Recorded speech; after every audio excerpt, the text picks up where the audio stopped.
여러분, 옛날부터 사람들은 과연 죽음이 모든 것의 끝인가? 라는 질문을 계속 해왔습니다. 그래서 죽음에 대해서 유명한 사람들이 남긴 말들이 참 많이 있습니다. 유명한 사람 가운데 한 사람인 파스칼, 그 사람은 조금 허무한 말을 남겼습니다. 인생이라는 연극은 아무리 즐거운 내용을 담고 있는 대본이라 해도 마지막 장면은 운명적으로 비극이다. 우리 머리 위에 한 줌의 흙이 던져질 때 모든 것은 결국 끝장이 아닌가. 조금 비극적이죠. 또 독일의 철학자 하이데거는 이렇게 말했습니다. 인간은 죽음을 향해 나아가는 존재다. 롱펠로라는 시인은 이렇게 또 말합니다. 인생은 참되고 진지한 것이며 무덤은 결코 인생의 종착점이 아니다. 이처럼 사람들이 죽음에 대해서 결론을 내리지 못하면서 계속 자신들의 그러한 철학이나 믿음을 얘기했습니다. 그런데 죽음을 극복하려는 인간의 시도가 중단된 적은 한 번도 없었습니다. 인간은 언제나 죽음 다음에 오는 것이 과연 있는지, 있다면 무엇인지를 찾으려는 부단한 노력을 해왔던 것은 틀림없습니다. 얼마 전에 아주 센세이션을 일으킨 분이 한 분 계세요. 미국의 신경 뉴로서전이라고 신경외과 의사인데 그분이 이름이 에반 알렉산더, 닥터 에반 알렉산더라는 분이에요. 그분이 하버드 대학의 의과의 교수면서 신경외과 그 전문인데 이 양반이 잠시 브레인 데스가 됐어요. 죽었어요. 죽었다가 다시 살아나가지고 자기의 경험을 바탕으로 해서 뭐를 썼냐 하면 책을 썼는데 나는 천국을 보았다라는 책입니다. 한국말로는 그렇게 되어 있는데 그 미국말로는 그렇게 되지 않고 Proof of Heaven 이렇게 되어 있습니다. 그러한 책을 썼습니다. 그래서 아주 뉴욕타임스에서 베스트셀러가 돼가지고 과연 의사가 말한 죽음 다음의 세상은 어떤 것인가 하는 그런 얘기를 쓴 적이 있습니다. 여러분들 관심 있으면 한번 보시기 부탁드립니다. 그런데 예수 그리스도께서 죽음을 이기고 부활하심으로 부활신앙의 아침을 여시기 훨씬 이전에, 오래전에 아주 믿음의 조상인 아브라함은 이미 부활신앙을 가지고 있었던 것을 오늘 본문은 우리에게 알려주고 있습니다. 이렇게 말합니다. 그가 하나님이 능히 이삭을 죽은 자 가운데서 다시 살리실 줄을 생각한지라. 믿음의 전당을 우리가 지금 가고 있습니다. 그래서 아브라함과 안에 들러서 벌써 두 번을 말씀을 살펴봤습니다. 근데 히브리서 기자가 마지막 세 번째로 우리에게 꼭 살펴보기를 권하는 것은 아브라함의 부활신앙입니다. 부활신앙을 꼭 살펴보라고 말합니다. 어떻게 아브라함이 예수님 이전에 부활신앙을 가질 수가 있었을까?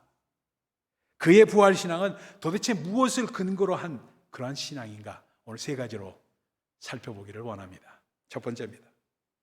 아브라함의 부활신앙은 약속의 말씀에 근거한 믿음이었습니다.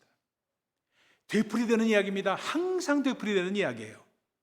믿음은 말씀에 기초를 둡니다. 말씀의 기초가 없으면서 내가 믿음이 있다고 하면 그 믿음은 아직 설익은 믿음일 뿐입니다. 믿음은 들음에서 난다고 하는 이유가 거기 있어요. 아브라함의 부활신앙도 하나님의 약속의 말씀이 그 근거였습니다. 이삭은 하나님께서 아브라함에게 주신 약속을 통해서 태어난 아들입니다. 100세에 낳은 늦둥이니까 얼마나 귀했을까? 그런데 어느 날 전혀 예상치 못하게 하나님의 청천벽력 같은 명령이 떨어집니다. 그렇게 사랑하는 아들 이삭을 제물로 바치라는 겁니다. 여러분 생각해 보세요. 100세에 주신 늦둥입니다. 그리고 그 이삭을 통해서 수많은 후손을 주겠다고 약속하신 겁니다. 그런데 이제 그 이삭을 죽여서 제물로 바치라는 것 말이 됩니까? 그렇다면 하나님의 약속은 폐기되고 다 끝나는 겁니까? 그런 항변이 저절로 목구멍에서 치솟아 올랐을 겁니다. 그런데 아브라함에게 그 순간 한 생각이 번개같이 그의 머리를 스쳐 지나갑니다. 이 명령이 하나님이 원래 주셨던 약속과 모순이 될 수가 없다는 생각이 막 스쳐 지나가는 거예요. 하나님은 약속을 그냥 저버리시지 않는다는 논리가 전제된 생각이었습니다. 만약에 이삭이 내가 죽여서 제물로 바치면 죽게 되는데 그것은 하나님의 약속이 끝난다는 것을 의미하는 것이 아닌가 하는 생각이 든 거예요. 그런데 주님께서 그 이삭을 바치라고 하셨다면 바쳐서 죽인 다음일지라도 이삭은 다시 살아나야 한다는 생각이 막 그 논리상에 떠오르기 시작한 겁니다. 며칠간을 고민하던 아브라함의 마음에 그것이 진리로 다가옵니다. 깨달아지기 시작합니다. 어떻게 그런 결론을 내리게 됐을까? 그것은 사도 바울이 말한 것처럼 죽은 자와 방불하던 아브라함, 그가 사라와 함께 아들을 생산하게 된 그 기적 같은 사건, 그 사건은 도저히 부인할래야 부인할 수가 없었더라는 겁니다.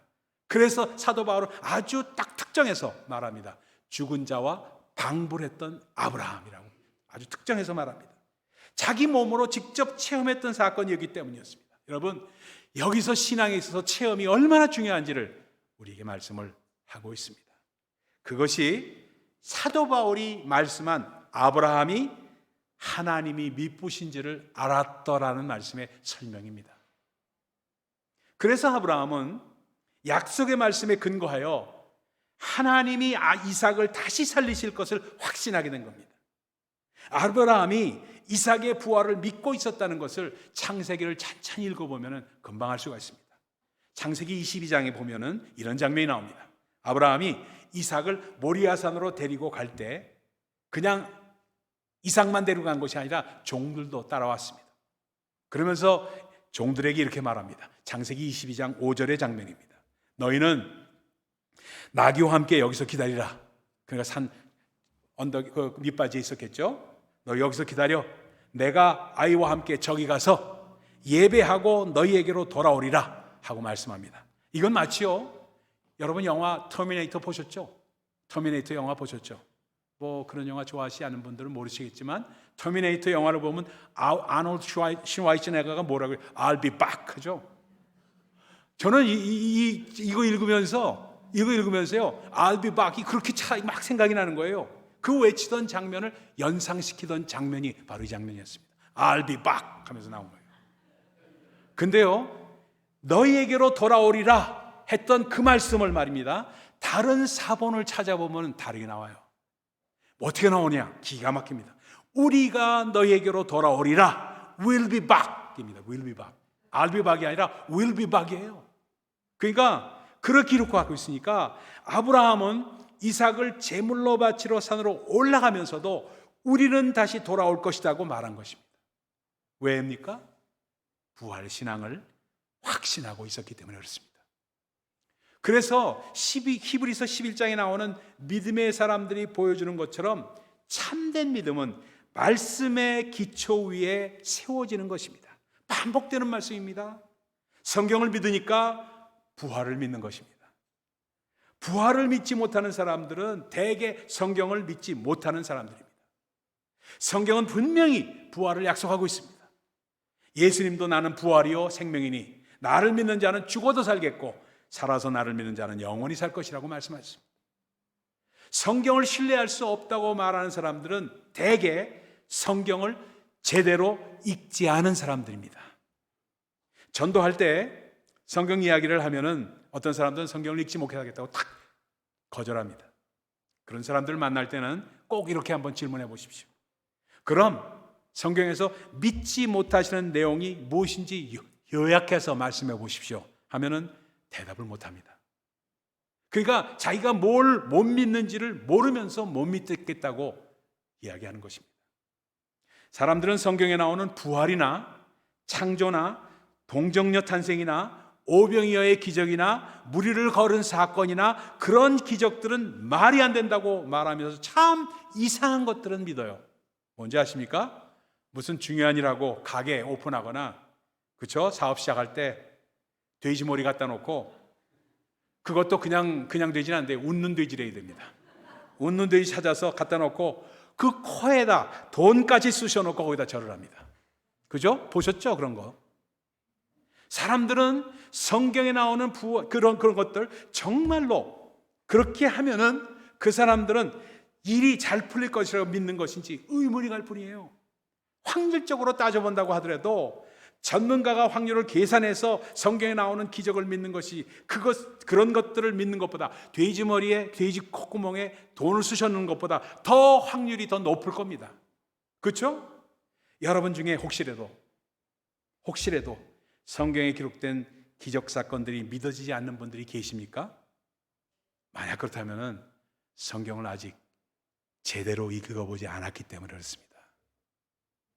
제대로 읽어본 다음에 저한테 한번 찾아오세요. 같이 얘기를 해봅시다. 영국의 법률가이면서요 학자였던 프랭크 모리슨이라는 분이 계십니다. 이분은 스스로 크리스천이라고 믿었어요. 근데 성경을 읽으면서 부활이나 동정녀 탄생 같은 것은 믿을 수 없는 기적들이 너무 많으니까 성경에서 그런 것들은 다 빼야 된다고 주장했던 사람이었습니다. 그러다 보니까 자신이 법률가다 보니까 예수님의 부활이 허구라는 것을 증명하고 싶은데 법률가답게 1세기 때의 재판 기록을 역사를 중심으로 해서 연구를 하기 시작했습니다. 먼저 그가 생각한 것이 시체 도난설이었어요. 제자들이 예수의 시체를 훔쳐갔다는 논리입니다. 그러나 그것은 당시 정황을 볼 때 말이 안 됩니다.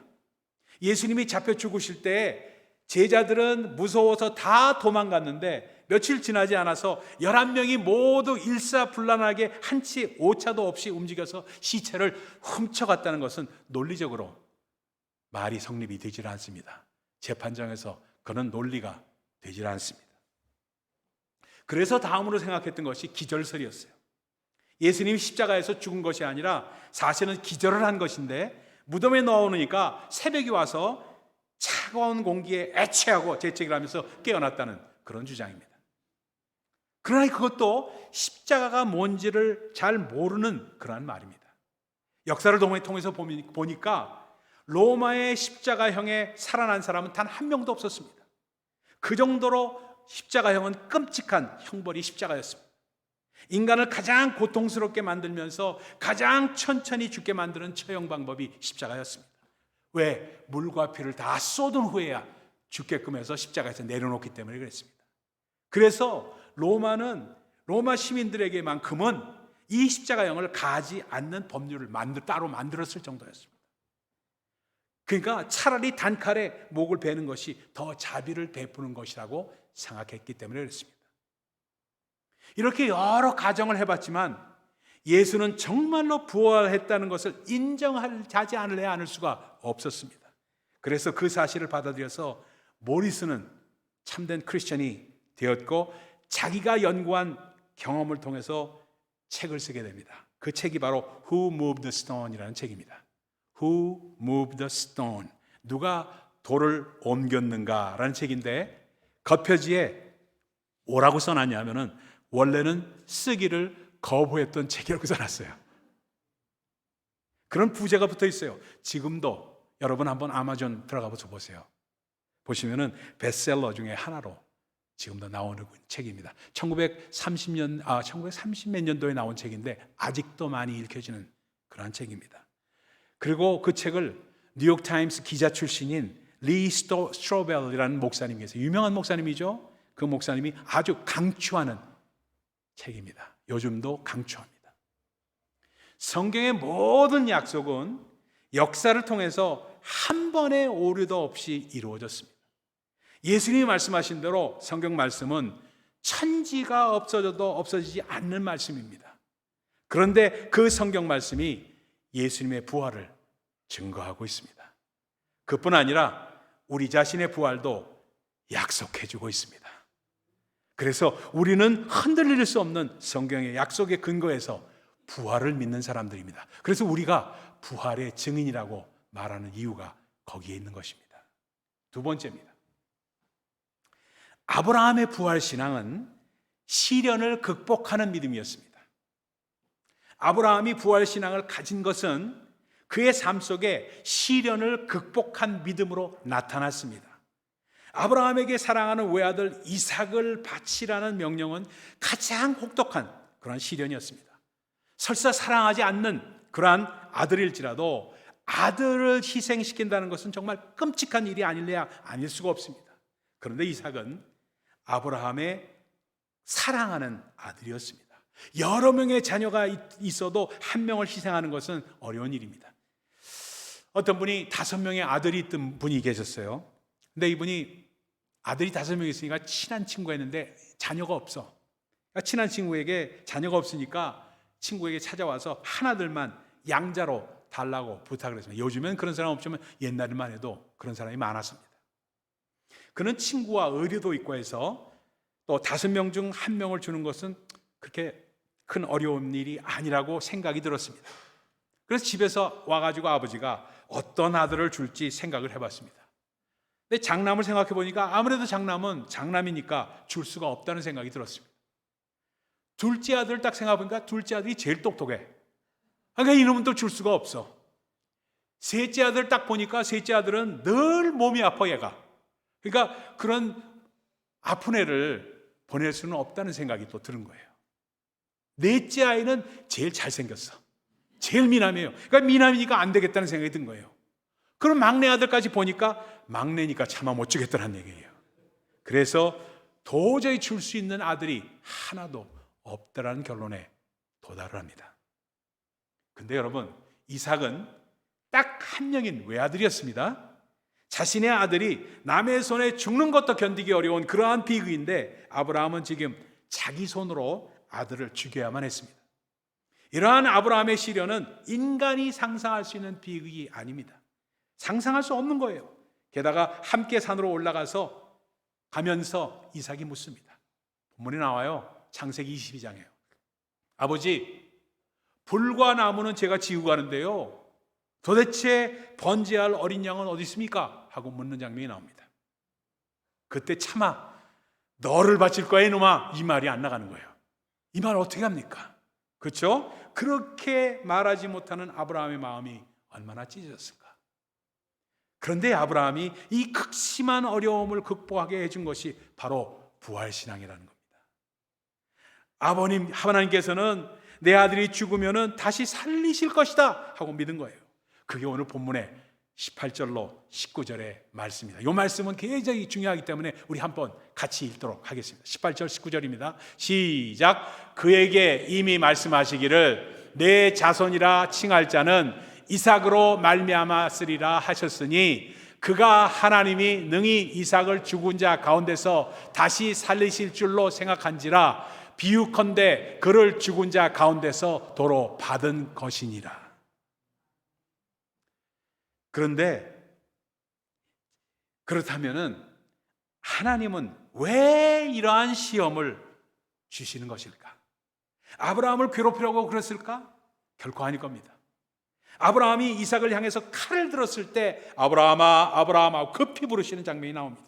그러면서 내가 나를 진짜 경외하는 것을 믿는 것을 이제야 알았도다 하고 하나님께서 말씀하십니다. 그리고 이삭 대신에 수양이 수풀에 걸려 있어서 아브라함은 그 양을 잡아다 바칩니다. 그러면서 그것을 여호와 이레라고 이름을 붙인 것을 창세기 22장은 기록하고 있습니다. 그럼 이전에는 모르셨는데 이제야 아셨다는 말씀일까? 하나님이 이제는 모르셨을까? 아닙니다. 원래 다 아셨습니다. 이것은 오직 아브라함을 위해서입니다. 이 경험을 통해서 아브라함은 하나님과의 관계가 이전과는 완전히 다른 차원으로 나아갑니다. 아브라함에게 이 시험은 마지막 시험이었습니다. 아브라함은 그동안 많은 시험을 거쳤는데 실패도 하고 성공도 했던 것을 성경은 기록합니다. 그런데 이 시험을 겪으면서 아브라함의 믿음은 완전히 도약을 합니다. 이 시험을 통과할 때 그 힘이 되었던 것이 바로 그의 부활신앙이었습니다.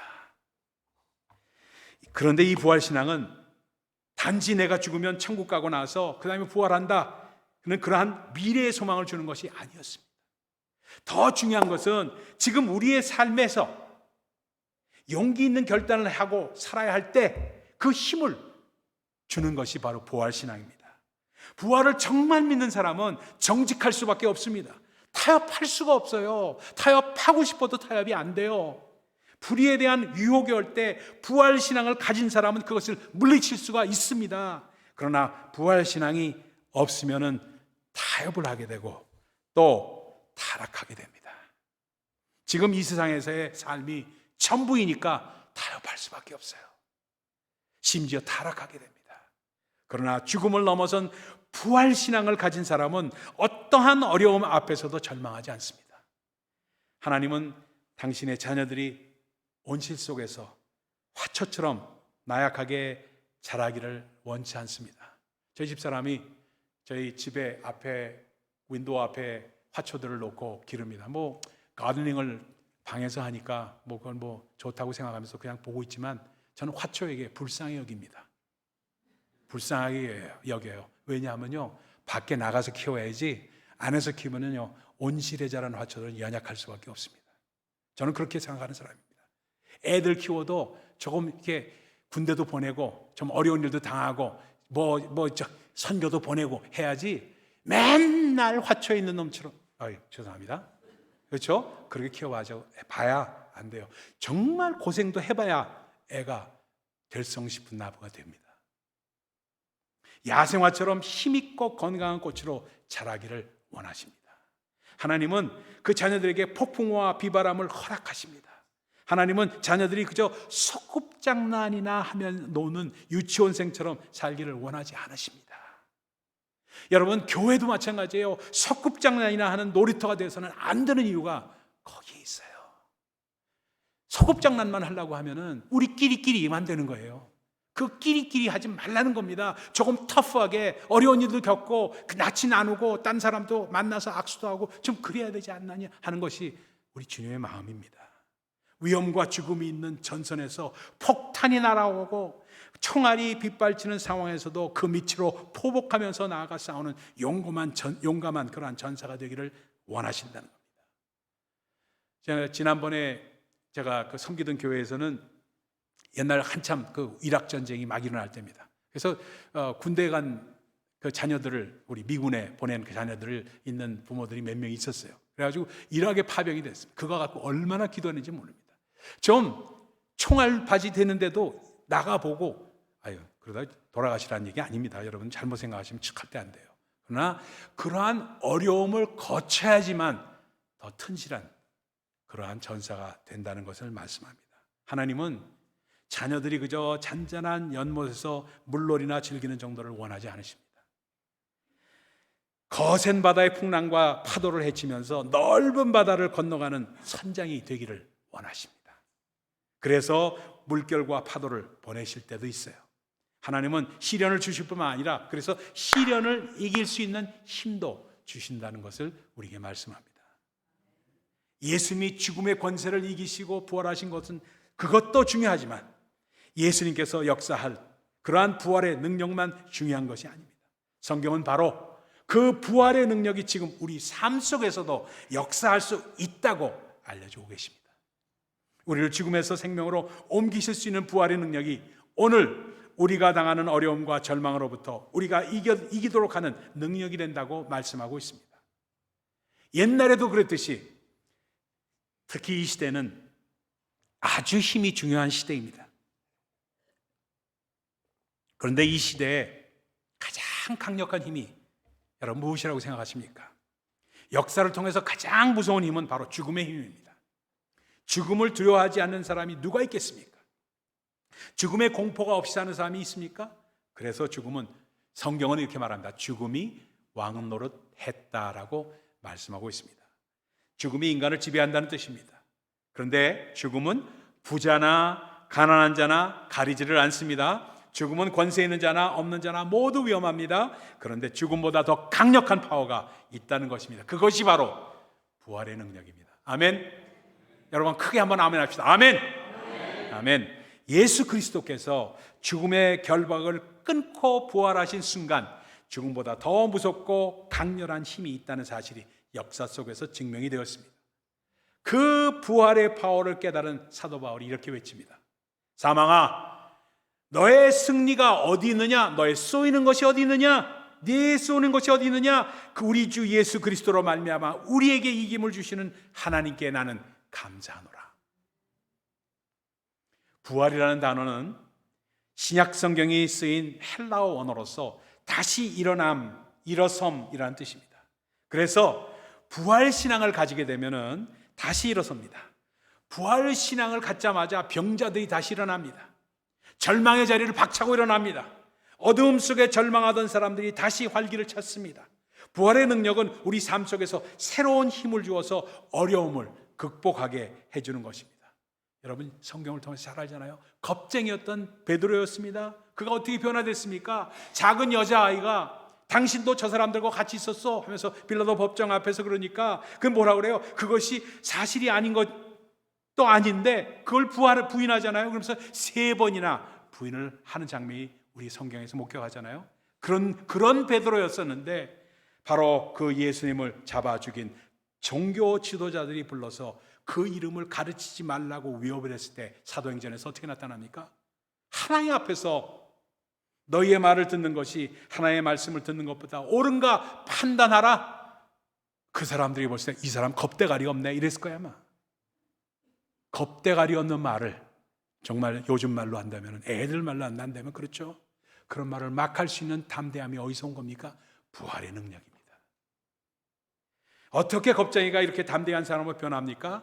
예수님이 부활하시고 승천하신 후에 성령을 받고 부활신앙을 가지게 된 것입니다. 여러분 지금 어려움을 당하고 계십니까? 그렇다면 믿음으로 아브라함의 후손인 우리도 부활신앙으로 승리할 수 있다는 거 믿으시기 바랍니다. 안 믿어지시면 저한테 오세요. 저와 같이 기도하십시다. 그런 믿음이 올 겁니다. 팍팍 올 거예요. 같이 기도하시자고요. 3번째 마지막입니다. 마지막에 아브라함의 부활신앙은 최선을 드리는 믿음이었습니다. 첫 번째는 뭐였죠? 아브라함의 부활신앙은 말씀을 기본으로 한 언약의 말씀을 기본으로 한 것이었죠. 두 번째 부활신앙은 뭐였죠? 그의 담대한 신앙의 능력으로 나타났죠. 그 다음 3번째는 뭐였어요? 최선을 드리는 믿음으로 나타납니다. 오늘 본문은 아브라함이 믿음으로 이삭을 드렸다고 말씀합니다.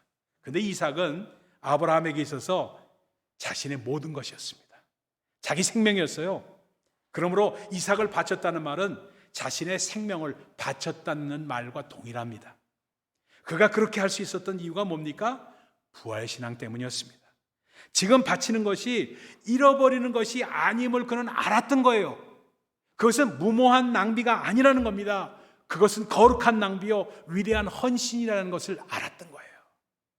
이러한 부활신앙은 우리가 참된 드림의 정신을, 그 스피릿을 갖게 해줍니다. 우리가 예배에 나올 때 주님께 드리는 것은 가장 최선을 드려야 마땅한 것입니다.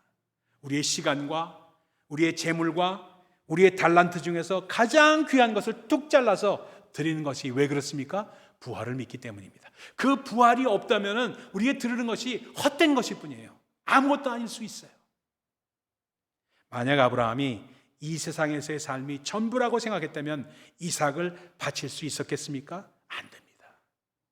그러나 부활신앙은 그로 하여금 순종하고 이삭을 바칠 수 있게 해주었던 것입니다. 순교자들이 하나뿐인 자신의 그 목숨을 신앙 때문에 기꺼이 바칠 수 있었던 이유가 뭡니까? 바로 부활신앙 때문 아니었어요?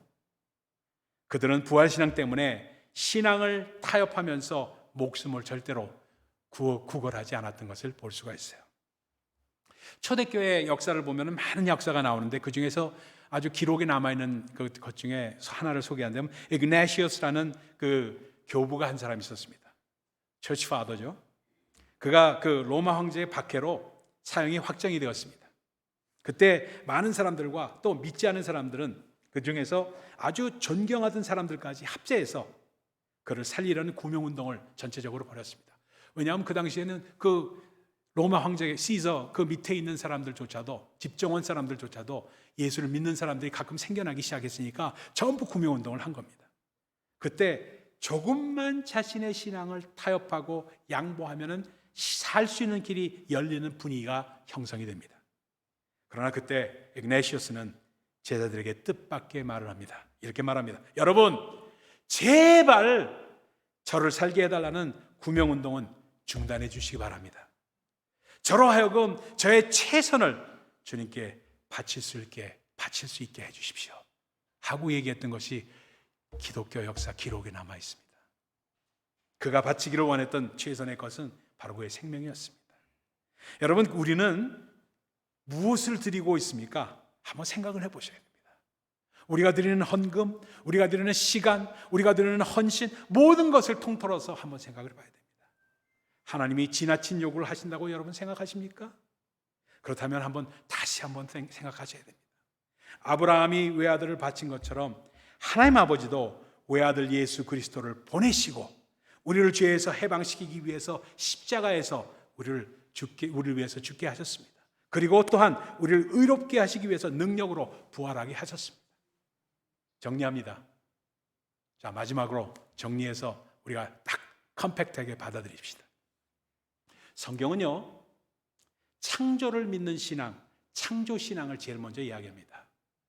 두 번째, 주님의 임재를 믿는 임마누엘 신앙을 말합니다. 그러니까 창조신앙과 임마누엘 신앙입니다.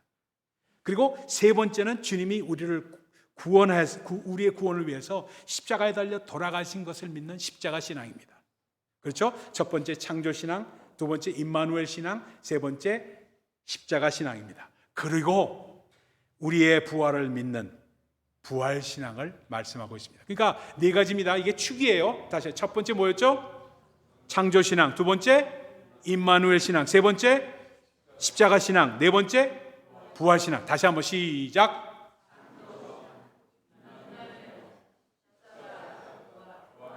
이것만큼은 잊어서는 안 되는 거예요. 다시 한번 해봅시다. 시작. 네, 아멘. 감사합니다. 그래서 이 부활의 신앙을 예고하면서 최고봉이 무엇이냐? 이 네 가지 중에서 뭐라고 말하냐면 부활 신앙이라고 말하고 있습니다.